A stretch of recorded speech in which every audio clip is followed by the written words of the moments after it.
Magandang araw, narito ang inyong mabilis at daily news update mula Japan, Pilipinas at iba't ibang panig ng mundo. Ihahatid namin ang mahahalagang balitang dapat ninyong malaman. Manatiling updated at samahan ninyo kami. Isang matapang na krimen ang naganap sa Tokyo matapos harangin ng tatlong lalaki ang apat na individual na may dalang 2 kilo ng gold para sa isang business transaction. Gumamit ang mga suspect ng spray upang mapahina ang mga biktima bago inagaw ang ginto.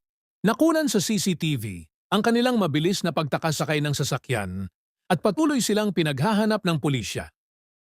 2 Vietnamese nationals ang naaresto sa Saitama matapos mapatunayang nag-smuggle ng 1.3 kilo ng MDMA mula Germany.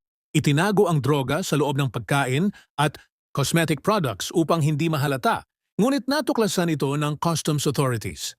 Tinatayang nasa 650 lapad ang halaga ng kontrabando na plano sanang ibenta sa Japan. Ligtas na nakalabas sa Strait of Hormuz ang 2 barko na may sakay na 36 Filipino seafarers sa gitna ng tensyon sa Middle East. Ayon sa DMW, patuloy ang kanilang koordinasyon upang matiyak ang kaligtasan ng mahigit 1,000 Pinoy seafarers sa high-risk area habang bukas ang komunikasyon sa kanilang pamilya. Mga problema at suliranin sa buhay ay hindi nawawala. Tanging kailangan ibay ng puso upang ikaw ay di maging kawawa. Mag-usap tayo at gagaan mga problema nyo. Mga pagsubok sa ating buhay. Malaking promo na hindi mo dapat palampasin.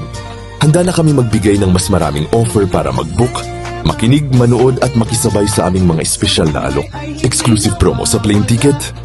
Sa bawat pag-order ng plane ticket, may libreng original Mag-usap Tayo by Vicky Ozawa polo shirt kaagad.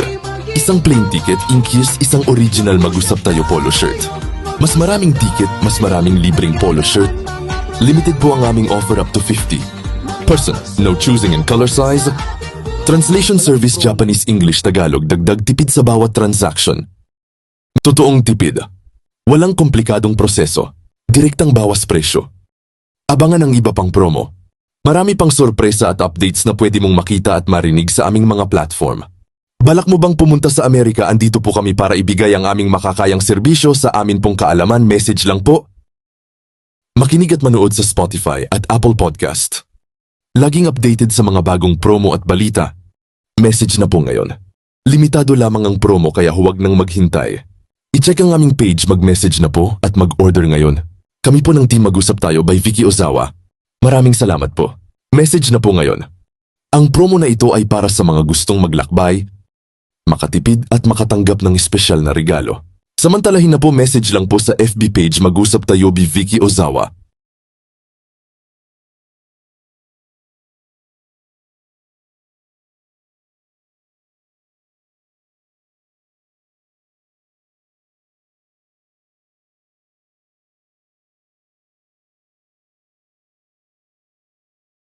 Welcome sa Chika Showbiz!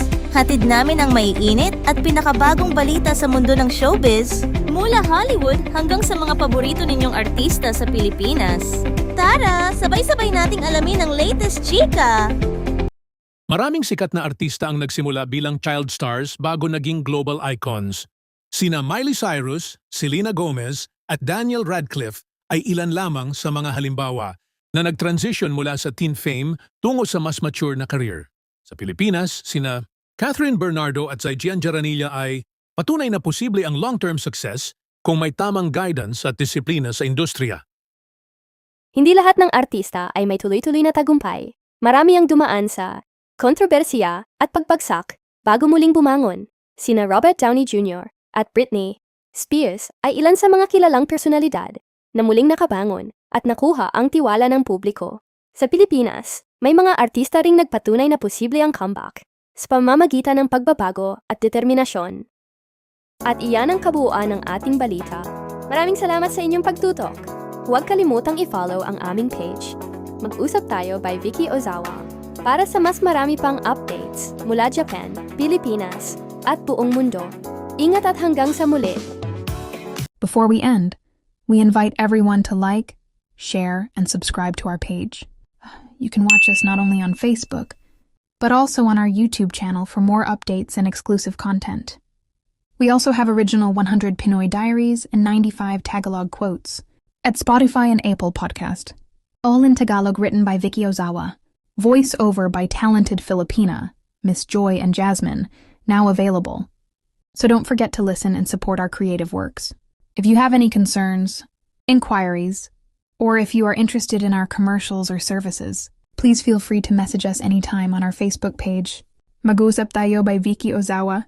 We are open Monday to Friday, 9 a.m. to 6 p.m., Japan time. Thank you very much for your continued support. And we look forward to assisting you. Maraming salamat from Team Mag-usap Tayo by Vicky Ozawa. Here is short quote from Ms. Vicky Ozawa, Life is a gift. Find peace of mind first rather than happiness. Thank you very much.